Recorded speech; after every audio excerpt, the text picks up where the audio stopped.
Hi everyone, welcome to Chat with Jen. Doing something a little different today. Mike has gone to work. It is going to be his third day on his new job. Yeah, so this is what I'm doing. My food came today. So I'm going to unpack it and put it away. That's what I'm doing. And home alone with the cat. So keep me company, guys. I was watching actually all of my videos. I noticed the noise in the background, the little rattle you hear once in a while. If you didn't know, that's one of those little ice makers. Yeah, loud little thing. I don't notice it because I'm used to it, but I hear it when I'm watching the video. Yeah. And they packed this. This is styrofoam.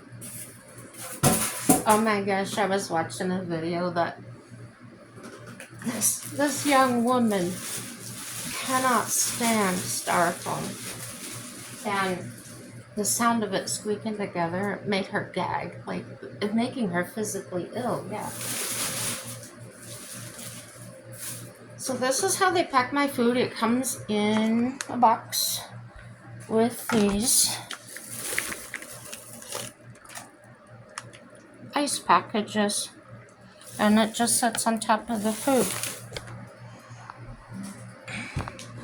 I haven't had to unpack one myself here the last few times, so I don't remember if they put ice underneath. I'm sure they do. The box is all lined with styrofoam as well. So yeah, every 2 weeks I usually get it on Thursday.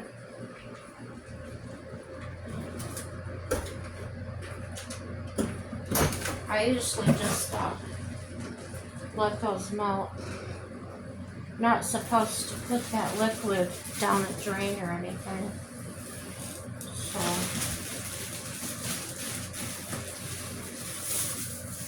yeah. So what's this? This is a Sloppy Joe kit. This is how it comes. Sloppy Joe, and then it's got corn with it. This meal has 300 calories in it. No big deal. So how I do it is I usually gather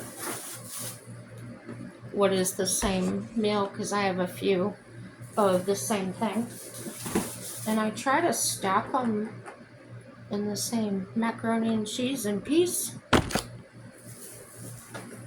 And some of these actually have a dessert, Hawaiian style stir fry rice with ham, and it's got sweet pineapples and apples over here. Now, I tried that last week for the first time, this last order, and I didn't find one piece of pineapple in my stir fry, so I'm not sure if it was supposed to have pineapple in that, but the apple side, there wasn't any pineapple in there either. I just added, it was like stewed apples, like something you'd put in an apple pie, and I just added some cinnamon to it and ate it. Now, I ordered cheeseburgers, a couple of them, and they come, it's a cooked beef patty with cheese on top and cinnamon apples. Now, I did get these from another place at one time. I was trying different food services, and believe it or not, I couldn't believe this. They sent me a couple of cheeseburgers, and they actually put it together, the bun, the cheese, the hamburger, and they froze it. So if you know, you know, to thaw that out, the bun would just fall apart, or it would be like wet from the ice. So I didn't order cheeseburgers anymore from them. But the thing I like about these happen to be Mom's Meals, is they pack the buns separate in these little packages. And I really like their Sloppy Joe is a little bit spicy to me. I don't like spicy food. Well, I can't say I don't like it. I'm just picky on what I have it with. And so their Sloppy Joe, I just add a little brown sugar to it to sweeten it up. And that's kind of the way I make it. I make it from scratch with a little mustard, a little brown sugar, whatever. And then they send you some meals. You get a slice of bread with wheat bread, and when you're low on bread, those come in handy. They used to sell me the powdered milk, and I really don't like the taste of it. I tried to get used to it because it's more economical to just use what you've got rather than buying it. And I found that if I used it, if I made the milk with, made the milk out of the powdered milk, I could use it in cooking, absolutely no problem.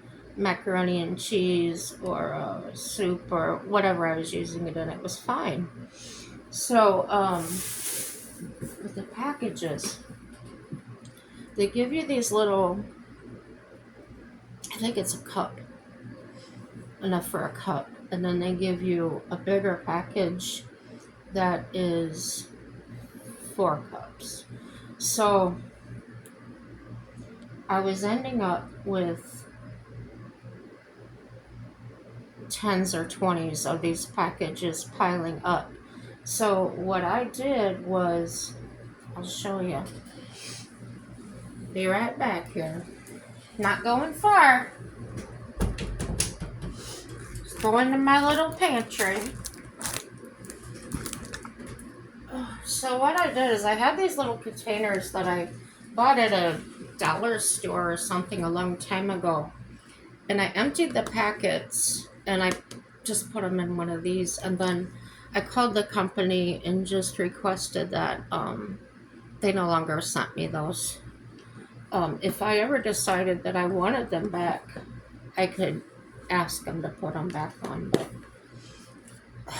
I rarely use this. This is like, if I don't have milk, or you know what else, I can use it for cereal. It doesn't bother me too much either.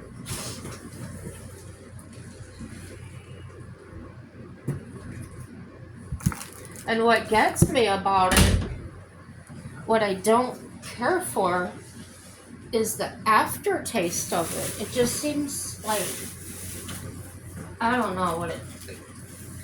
If you've ever tried it, you probably know.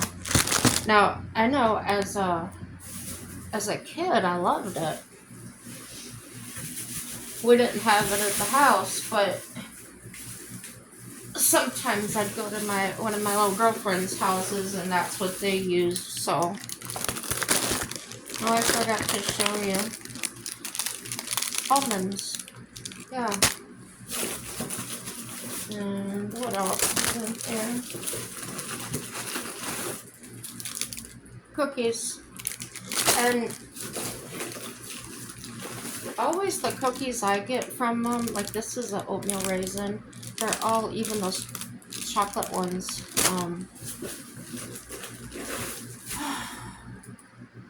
Some of the chocolate ones, actually those type right there, are a little bit chalky. I think that's the right word. They almost crumble when you bite into them. Yeah, more almonds.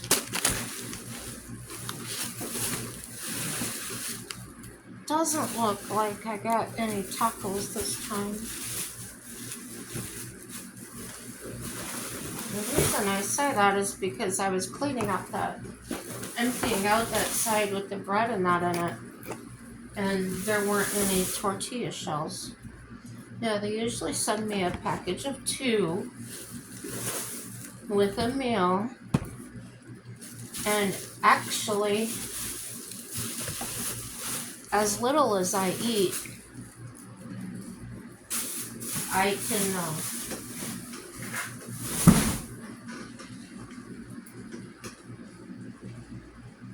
it's only a small amount of meat in there, but the tortillas they give me they're not very big. They're not the real tiny ones, but they're, well, taco size. And the thing I don't like about how they do those are, it's got about 6 or 8 shreds of cheese and they put it right in the meat. So when I go to heat it up, my cheese melts with it. And it's not terrible. It's I'm not complaining. Oh, I don't have any cheese. It's just I would rather have the cheese whole. Um. So yeah. I think that's all I got to say about that part. So sorry I gotta put my back to you a little bit. I gotta load these into the refrigerator. My refrigerator was so empty and now it's full. Oh, can you see that? Okay, there's like, it's the holiday, weekend of the holiday coming up. So Walmart, I know I don't like Walmart, but what do you usually pay for a 24 case of soda? Is a brand name, not Walmart brand. 12 or 15 bucks, I don't know. So they had these cases on sale, 24 pack for 10 or 11, something like that. So they had a good buy on them. And then, so we were stocked up. We usually only buy a 12 pack, not a 24 pack. But we were stocked up. Then we went to another store. We don't buy meat at Walmart. We buy it at a local grocery store. And there's also a meat market. But yeah, I don't know if I'm gonna have room for these. And I don't know if I have room in the freezer.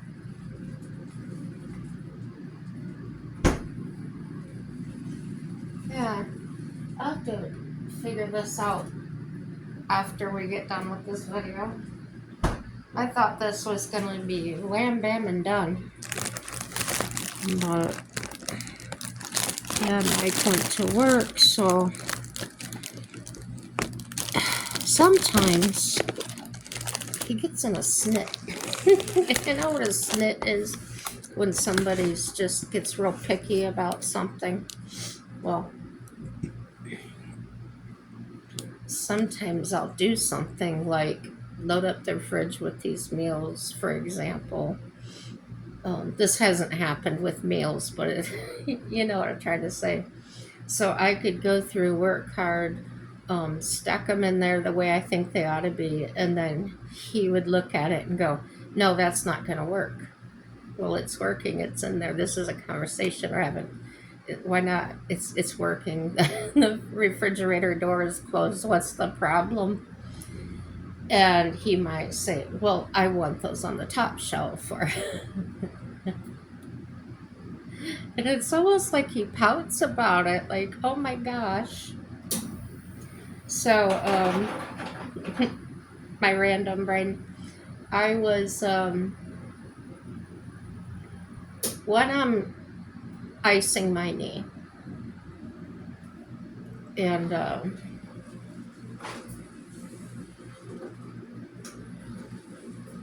this is what it is right here. A lot of you probably know what this is. Well, anyway, there's a top that goes on, and not a top, the inside that goes in here is a cone. And you put the ice water in here, and then it filters through that cone. There's a hose attached to the top lid, and then it circulates it through this pad that wraps around your knee. So when I'm laying down doing that, because you can't really go anywhere with it, I usually lay on my left side. That's the knee that I have the prosthetic in, and play on my tablet, watch TV, what have you. Well, I was laying there the other night, and I had my reading glasses on, and out of nothing, the lens just flew out of it. Oh my gosh. Now, so when I'm laying there on my side, I'm always adjusting for my pillow to make sure that I'm not twisting or putting, gonna break it. But evidently, I don't know. They were like $3 at Walmart years ago. So I go to Walmart and I wanted the same type because I liked them. And I kid you not, every pair that I saw, they had one lens popped out. Oh my word. I think that was a sign. Don't buy those. So anyway, I bought these. But the price has gone up on all those dumb reading glasses to $10. Come on, Walmart. It's like a piece of plastic with some plastic lenses or whatever. Yeah. So my regular glasses they're new. I mean, I've only had them several months. I don't think they're a year old. But they're bifocals, and I've had bifocals before. I still have them around somewhere. And they took some getting used to, but I did get used to them. Well, I found these frames for these new prescription, and you've seen me wear them. They're kind of they're sort of like this, but they've got some little bit of blue in them. But my old glasses are like rectangles. I think they were men's lenses, but at the time I didn't have vision insurance, and it was in a basket under her drawer, whatever. Glasses nobody wanted, I don't know. But anyhow, I got used to it. They're lined bifocals. Of course, I couldn't afford the no line, and it was fine. I got used to them. I wore them everywhere. I could wear them all day. But now the new glasses, the prescription changed very little. Um, and I use them for driving because I can see, but I can't read street signs and stuff. It's really blurry now. So I wear them for driving, and I'm supposed to wear them for reading for the bifocal. But as you've seen me do, I'm always trying to pick that bifocal up to see through it. And it not just happens when I'm doing a video. It's if I just try to look down and read through them, um, it doesn't work. And I took the glasses back and had them adjusted, thinking that's what it was. We adjusted them. They were fine. I thought they were fine. And because I don't wear them all the time, I put them on to do a video, and I found myself still not necessarily lifting them up, but I was still pushing them up so I could see through the bifocal. They don't slide down my nose. They don't slide and I'm pushing them up. This was just so I could get the bifocal closer to my eye. So yeah, I think the next lenses I get, I'm just getting lenses. I'm not getting the bifocal. I actually need the trifocal, but heck with that. Heck with that. Bifocals were enough getting used to. And I'm just going to keep these readers on me. No big deal. I use the readers when I do karaoke and stuff, so people can look at me and say, "You've got bifocals. Why are you using readers?" Oh, they don't do that, but that's just what runs through my mind. Um, Gosh, 4th of July, you guys, it's coming up. What, tomorrow? Tomorrow. Mike's off. Well, I know he's off, but he's off work. And they're actually having a celebration, 4th of July celebration, in the park in town, put on by the city. They're feeding lunch. They're going to have fireworks, or they're having a picnic. They're doing fireworks and all kinds of things. So um, we're going to go do that. We don't live, we don't have a big city here. Seriously, not worried about some mass shooting or anything. Um, Not that it couldn't happen, but it's not very likely. Um, yeah, so that'll kind of be my first outing in a public setting as far as socializing and things in several years. But I'm not really nervous about it. Now, tomorrow, I might start getting nervous, but I'm feeling pretty confident, you guys. I've got the tools from psychotherapy to use on myself as far as if I start to panic or feel uncomfortable, or if I'm reading too much into somebody's body language or something.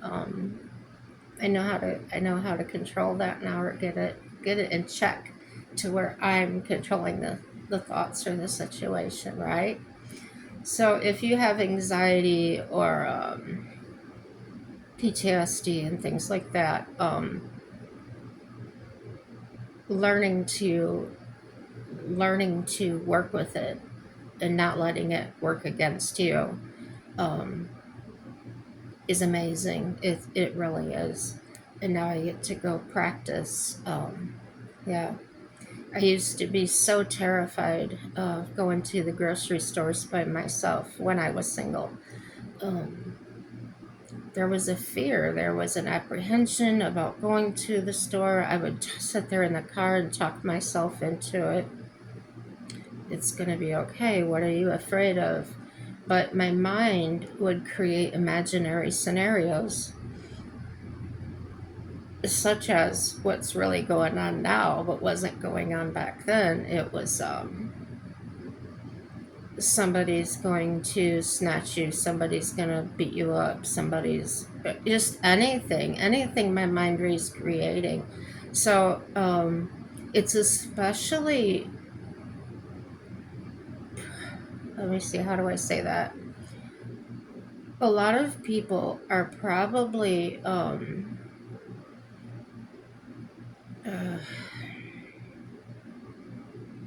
what's the word, hyper vigilant, um, because they see evidence that is real, that there's this craziness going on. Um, I do acknowledge that it's real. I'm aware of what's going on. And the reason I am able to take myself out, um, join a group of people that are total strangers to me. I am not from this area originally. I'm from Indiana, as I've said. I've been here for 7 years, and I maybe know 5 people. Um, Basically acquaintances, not really close friends or anything. Um, and that's my fault. I'm hard to I'm hard to break. I'm hard to crack. I don't know. I'm really sociable, like I am here, but well, like a caregiver. Um, well, I'll just tell you, her name was Cheryl. I didn't talk about it very much. I don't know. I don't think I did. But what happened was she started trying to control me in a way. I guess that's what you call it. Let me know what you would call it.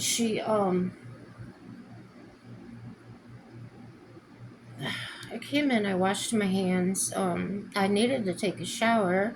I had mentioned it, and she said, "Do you want to take a shower?" And I said, "Absolutely, but I'm going to wait until Mike gets home, um, because he was bringing my after shower lotion." And I've told you guys about that. Um, it's a wet skin lotion by Jergens you put on when you're still wet from your shower. It moisturizes. Okay, well, that's over with. So, my skin was itchy, and things like that. So, I told her I didn't want to do the shower until he actually was home with that lotion. All right. Yeah, and you can't put it on when you're all dry, right? Okay, so um, then regular lotion absolutely doesn't work on me. Yeah, for some reason it doesn't soak in or whatever. So anyway, going on from there, she asked me 3 times in a row, "Are you sure you don't want to take a shower?" And I said, "Well, it's not that I'm not going to take a shower. It's that I'm waiting for Mike to get home with that shower lotion." And 5 minutes later, she asked me again, and it was making me uncomfortable. I thought, why is she so pushy about me getting a shower? And my mind was going back. Mike's mom, my grandmother, did not want to take showers. They didn't want to get wet. They didn't want to feel cold, whatever it was. And they really needed to take them. They wouldn't take them for weeks. So, I mean, they'd wash up, but not get in the shower. And so my mind went back to that, and I thought, is that what I appear to be doing to her? Um, does she think that I'm someone that doesn't want to take a shower? My mind just goes on and on. So I said to her, I just asked her, I said, "Why are you so insistent that I take a shower right now?" And she says, "Well, I just think you ought to take a shower while I'm here." And I said, "No, no, I'm good." I said, "Mike will be home in a few hours and he'll have the lotion and he'll be here." And she seemed to be in a snit about that. So the next day she comes. I had a rough night, so I wasn't up out of bed right away. I was awake. And sitting on the edge of the bed. Mike's got the bedroom door closed, but I could hear them talking out there out here. And she starts telling Mike that if Jen's not going to cooperate with me, then I don't see the point of me being here.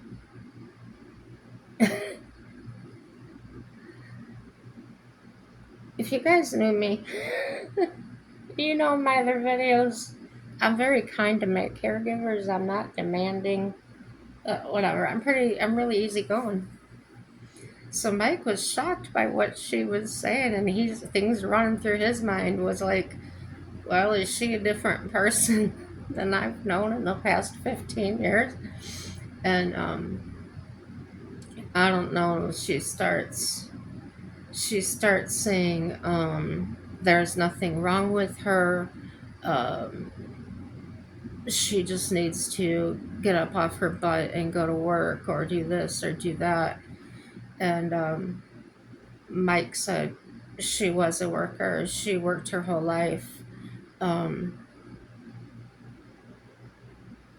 but evidently, you don't understand mental illness, and the problems that she has go much deeper than physical or um, other things. And The truth in that is, who wants to work with a person that rages or has mood swings or is so stressed out by working, um, which happened to me. I wasn't working for somebody else. I was my own boss. And with my business, that was my sole source of income. And I was on a job and I was sitting in my van working on some locks, and I just flipped out. I started screaming and yelling and throwing locks, and not at my windows or anything, just throwing them on the floor of the van. And I knew right then there's something wrong. And I went and got I went to see somebody right away, and yeah, there was something wrong with me. So mental illness is not something that you just wake up and say, "Oh, I'm gonna say I'm mentally ill." Um, you can't even diagnose yourself, because I thought at that time I had gone through this horrible divorce. I had lost my house. I had sold my horses, and then that was in 2007 to 8. And then in 2011, I got diagnosed with uterine cancer, had a hysterectomy, and it's like that was all within 9 days, finding out you have cancer and then having the hysterectomy. There wasn't like any time to really process or think about it. So it was just like automatic forward motion, just do it. So after the surgery, being thrown into the menopause, and I was a live-in caregiver at the time, so I was living in a woman's house taking care of her for her daughter, and I had rented out my house to pay the mortgage. So a lot of things going on, a lot of irons in the fire. So oh, and when I was recovering, Mike came to stay there with me. He slept in a separate bedroom, of course. We weren't married at the time. Um, this lady that I worked for, the daughter of the woman I took care of, insisted that I do laundry and sweep the floor and do these things. And this was 7 days after surgery. And I would tell her, I can't. I physically cannot do those things until the doctor releases me. And again, for the probably the millionth time in my life, I hear this all the time.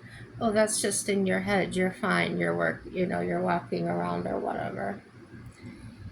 So I went to the doctor and I said, she would like me to do laundry, and he lit up. He said, absolutely not. He says, you shouldn't do anything. You shouldn't even be walking around for 2 weeks. Um, there's a lot of things that could go wrong in there, so you've got to rest. So he wrote a letter, a very stern letter to her, indicating to her that no, I was not allowed to bathe her mother or do laundry or anything. He didn't want me to do anything.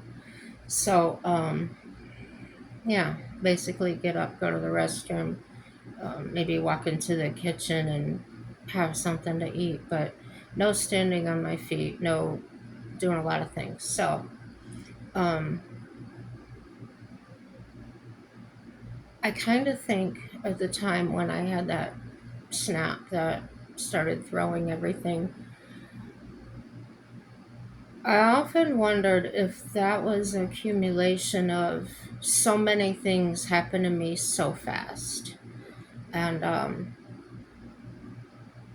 so the cancer was diagnosed in September of 2011. And after the hysterectomy, I did not have to have any other treatments. It was all contained within the uterus and had not penetrated the uterine wall. So, yeah, within a few days, I found out I had cancer, and then boom, I'm free of it. Um, and then being thrown into menopause, which you go from hormones to no hormones like overnight. So I honestly thought logically that this is what it is. It's got to be this. And this was after I'd healed and everything. This was moving on to 2012, summer of 2012. And I was back at work doing the locksmithing, which I did while I was a living caregiver. I would just take the woman over to her daughter's house or to the senior center, and I'd run my call and come back. So, when I went to the psychiatrist's office, well, I spoke with the therapist first, and then she kind of said, well, I believe you need to see the psychiatrist. She says, I really feel that you need to talk to him. So I did, and that's when he tested me and told me my IQ was really high and some reasons that I could be suffering. And yes, they did include some of those things I had been through. And because now I understand I'm the hypersensitive personality or person that I am, looking back on it, I probably did suffer more deeply than I had ever suffered before in my life. Uh, I had the forward drive. I have a get it done attitude no matter what cost, what it, get it done, get the job done, don't let the customer down. Um, yeah, strong, driven work ethic. So when when Cheryl, well, I'm skipping over. When I had to, when I realized, I came to the realization that I uh, I truly couldn't do that work anymore. I tried getting I tried working for another grocery store. I tried several things and I couldn't get along with anybody. It was bad. There weren't any fights, don't get me wrong. It wasn't like snapping, arguing, but I felt like it. I felt my blood boiling at the slightest thing. Um, and it was from years of mental abuse. And then the other things happening just all piled up. So now I'm on this ninth year of still trying to recover. And they said no, I'm not going to get better. I'm not going to be cured from it. So I did qualify for disability. It was really rough at first. I felt defeated.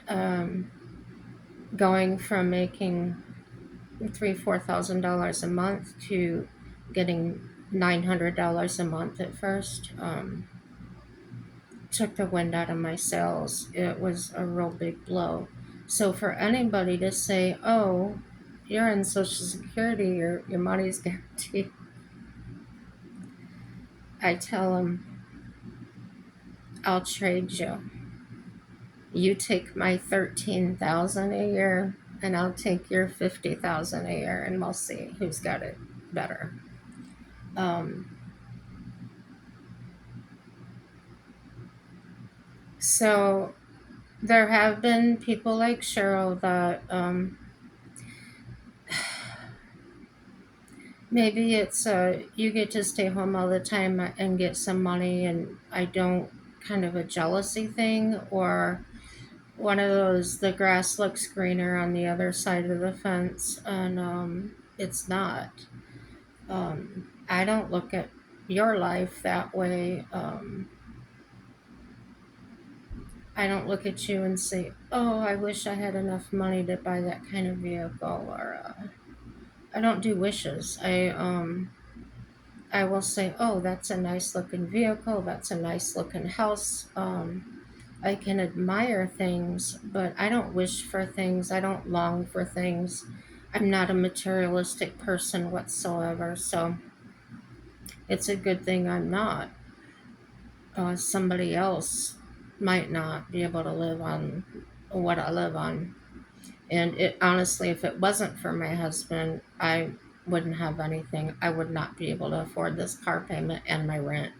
They take 30% of my income for my rent. So when Mike was working, our rent was 650 because they take 30% of the household income.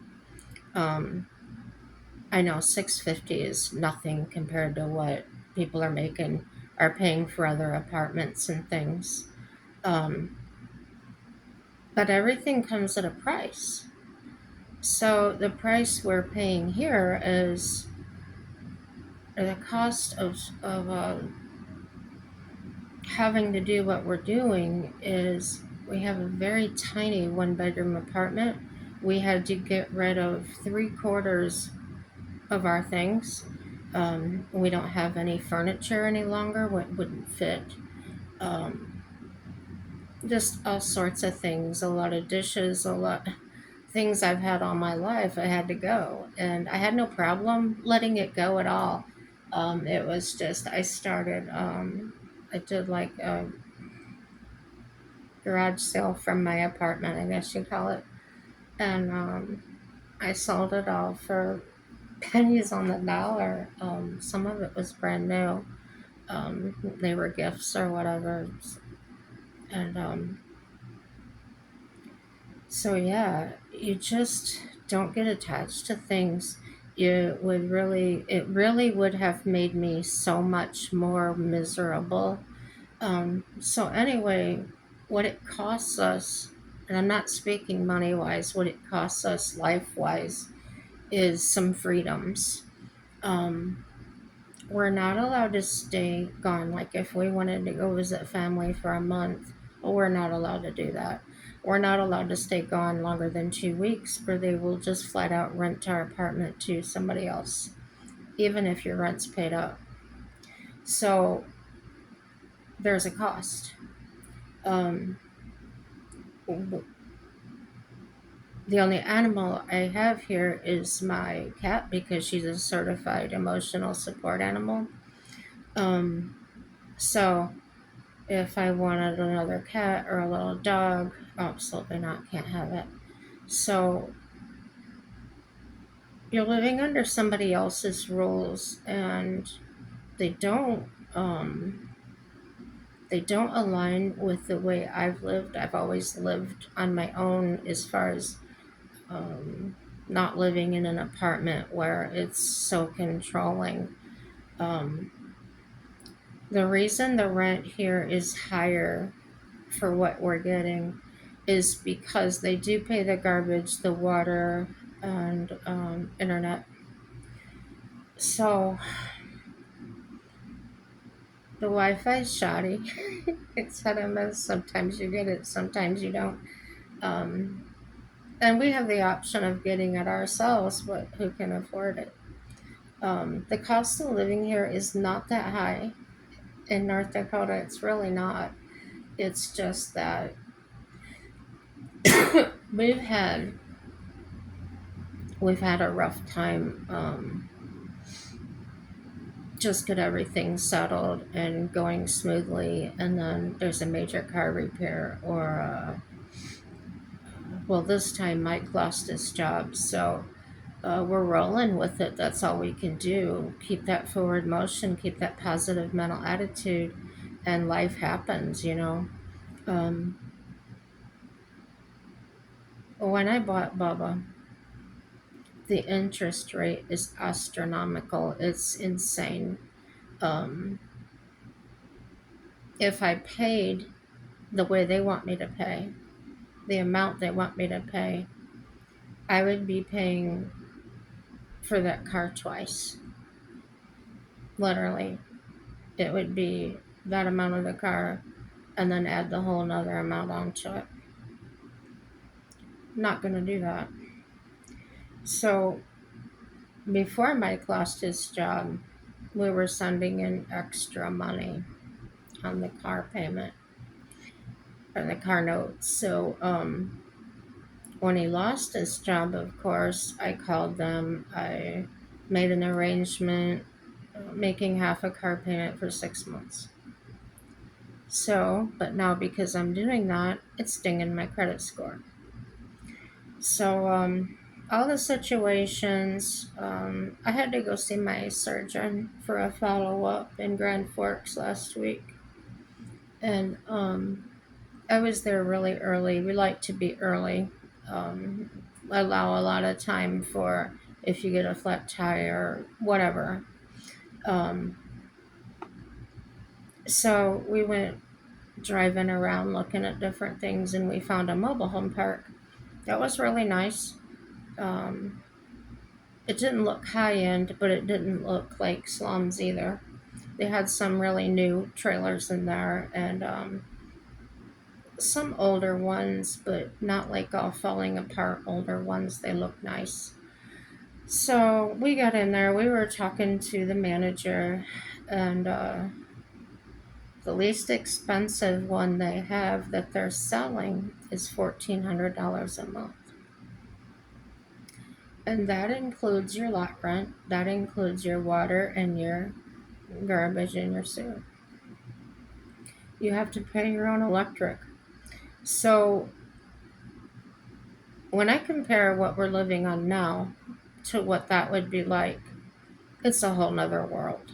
Um, and I can say, oh no, we don't have it that bad. Um, and that's true. Don't get me wrong, it's true. But I feel stuck. I feel trapped as far as the freedom. Mike and I bought this camper to travel in, to go places in, and then being told you can't do that. It's rough. It's a hard pill to swallow. Um, Everybody likes their freedom to come and go as they wish. So in that respect, I guess that's the biggest issue that I'm having here. Um, the neighbors are decent. I think there's only three other Caucasian people that live here, and the rest are natives. Um, so yeah, actually, my friend here, she commented on one of the videos I made. She lives not directly across the hall. I don't have anybody across the hall. It's a wall that faces the courtyard. She lives actually on the other side, um, but on this, yeah. There's our hallway, then there's the courtyard, then it's their hallway. Does that make sense? So she's on the other side of the courtyard. Um, and I was out there cleaning Bubba. I felt pretty good. And she came walking out to throw her trash away, and we got to talking. And she started talking about my YouTube channel and asking questions. So I kind of got the inclination to ask her, would you like to be in one of my videos? And she said, oh, yeah. And well, before that, I had asked her some questions about Native struggles and things and the unique struggles they have as compared to the rest of us. And there are quite a few that I wasn't aware of. Maybe you are. Maybe I've just been living like a hermit and didn't know anything. But yeah, she would like to do a video with me and do an interview or whatever. There are things that she would just like to talk about, but she doesn't want her own YouTube channel. And I said, well, you can come over anytime and I'll set you up and you can put it on my channel. That's fine. So yeah, she liked that idea. So that could be coming up. She has a, gosh, is it a baby or a small child? I've never seen her child, because in passing, she's not had the child with her. It's been inside the apartment or whatever. Um, so she's really preoccupied with that, I'm sure. Um, yeah, there's just so many things that when I come up and do videos on, and yeah. Oh, on a really good note, um, I've been walking a lot today without my cane. Now, I haven't been outside the apartment. There hasn't been a reason for me to leave the apartment. But usually when I stand up, my knee is really stiff. That's the one with the prosthetic. And I've been getting up and down. I think I overdid it in the pool yesterday. I really worked. I ran in place. I haven't ran in a lot of years. Haven't been able to. But I did run in place in the pool. And so on my good leg, my calf is trying to. It's real tight. It's hard to stretch. And when I stretch it, it feels like I'm getting a Charlie horse on it. But I keep working it. Um, but I noticed a few times I am not favoring my prosthetic knee. I am actually putting weight on it, walking normal basically. Once in a while, I think it's just out of habit because I'm not having pain. I catch myself limping or favoring it a little bit, but that's to be expected. That knee has been bad for 10 years at least. Well, before that, it was bad, but it didn't affect my life that much. But yeah, for the past 10 years, it's been rough. So after doing that so many years, my brain is just, no, you can't step on that. You can't walk on that. And it is a struggle. It's actually in therapy, sitting outside the therapy gym with some other people, and there was two men. One had a prosthetic leg. He had lost his leg, and the other one had no legs. And so we had some good conversation, and their biggest thing is their brain. The man with no legs says, I can feel my toes. I can feel myself kicking the caregiver in the butt. Just they make jokes about it, but I get it. I totally get that your brain is in control and it will tell you things that make no sense. So the one with the one leg, the gentleman with the one leg, I had mentioned to him about seeing a video where a woman actually put a mirror. Um, she sat down with her leg out flat, and she put a mirror there to train her brain. Uh, there's some kind of mind trick, and it works for her. And he said he didn't know anything about that, but he was really eager to try that because he's afraid that he's just going to get out of bed and go to walk, and he can't. And I never thought about that before. What you're so used to doing that, and you're not consciously thinking about it in the middle of the night, and you wake up, you're just going to go to the bathroom, and boom, you fall to the ground because you've only got one limb. Um, there's a lot of things like that I just never thought about. Um, so talking to them and looking at myself, there was no reason to pity myself or feel bad up for myself, which I really didn't. As far as having surgery and recovering, and I wasn't down that way. It was more so having to depend on somebody to be at my every beck and call. I needed help to get up. I needed help to roll over. It was constant, needed every little thing. I couldn't adjust my pillow because I couldn't put weight. My leg wasn't working. And if you've ever um, paid attention, when you roll over in bed, how much you're using your legs, or I didn't know until I tried, and it That leg wasn't bending, it wasn't listening to me, it wasn't responding. Um, it just wanted to stay straight. So therapy, lots of therapy, and but yeah, it was rough. It was oh, and the pain I told you was insane. So I would just scream.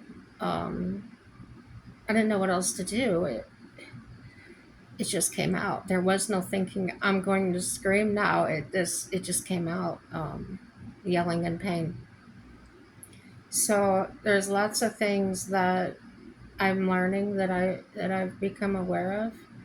Um, I think I would probably be the worst patient ever, or the worst resident ever in a nursing home situation. I don't want help. I don't want anybody to have to do anything for me. And if somebody coddled me and said, "Oh, sweetie," I'd probably punch their lights out, because I didn't talk to people that way. I didn't raise my voice and say, "Oh, honey, it'll be okay." You know, I'm not 3. I don't need to be talked to that way. It's really condescending. Um, yeah, I don't go for that. No baby talk. And high pitched voices make me feel nuts. So no, that I probably would not would not play well with others there. Oh, come and join in bingo. No, just no, thank you. Um, yeah, just gosh, so many things that run through my mind, and everybody's does probably at this age in your life, or this stage in your life. You start wondering, okay, my body's starting to fail. I'm starting to feel vulnerable. I'm starting to feel weaker. What's going to happen? What am I going to do? I can't move like I should. I can't. Well, in my case, it was, if there's a fire here, when I couldn't lift my leg up, if something happens, I can't move. I can't get out. If Mike wanted to attack me, I couldn't even fight back. It's that vulnerable feeling. And at some point, I compared myself when when I was talking with Mike, and I brought it up when I went to therapy, that I felt like a wild animal, um, relating to that, because after seeing an animal that's been injured and how they want to fight, that's what I felt like. I felt so vulnerable and so defensive, and just lash out at Mike like, if he touched it the wrong way. And it was painful. I wasn't making that up as something to yell at him about. But I really didn't need to yell at him. He wasn't in my body. He didn't know what that felt like. He had no idea. He was just trying to do his best to help me. And when you're in that kind of pain, when you're going that through, whatever you're going through, and your spouse has to be your caregiver because your caregivers quit. And no, I didn't yell at them. I didn't. They weren't even here when I had my knee surgery, but they just walk out for no reason. They just decide they don't want to work or whatever it is. Um, I'm left high and dry. Then I have to try and find somebody else. So that was a major pro to Mike, becoming my caregiver, my sole caregiver. And yes, he gets paid for that. So yeah, that worked out for all the way around. I don't have to worry about looking for another caregiver and interviewing people again. And it's fine to do it, but I quit after a few months. Then I'm sick of it. I'm over it. Either you want to work or you don't. And if you don't want to, don't start here. Um, I didn't do that to anybody. I didn't just walk out or quit my job. Ridiculousness. This last one. hasn't even called me. It's been a month. It's been 5 weeks now. She hasn't even bothered to call me and say I quit. So it's always something. But I did. I called my caseworker and told her she's never came back. So she took her off my payroll, so to speak. So there's no way she can just put in hours saying she came here and she actually didn't. She's been locked out of the system for me. So yeah, gosh, I could talk the ear off a dog. I just talk and talk. Gift of gab, I get it from my grandmother. So yeah, I gotta get this food put away somehow. And thank you for being here. If you do watch my videos, leave a comment. Just say hi. Just say I was here. Anything. Give me a smiley or a thumbs up, thumbs down. But anyway, make a comment, like or dislike the video. Um, Share it with everybody, your friends, your enemies, relatives, outlaws. You know what outlaws are? Those are in-laws, but they're outlaws when you have trouble with them. So, yeah, my first in-laws were in-laws. My second ones were in-laws, but they became outlaws. So, yeah, please, please, please keep that positive mental attitude. It goes so far in many aspects of our lives, and no matter what, everything is going to work out for our good. Um, that's all I can say, guys. Have a happy 4th of July tomorrow, and have a happy day today, rest of the day. It's 6 o'clock at night here. But anyway, see, I just keep rambling. Happy day. Bye bye.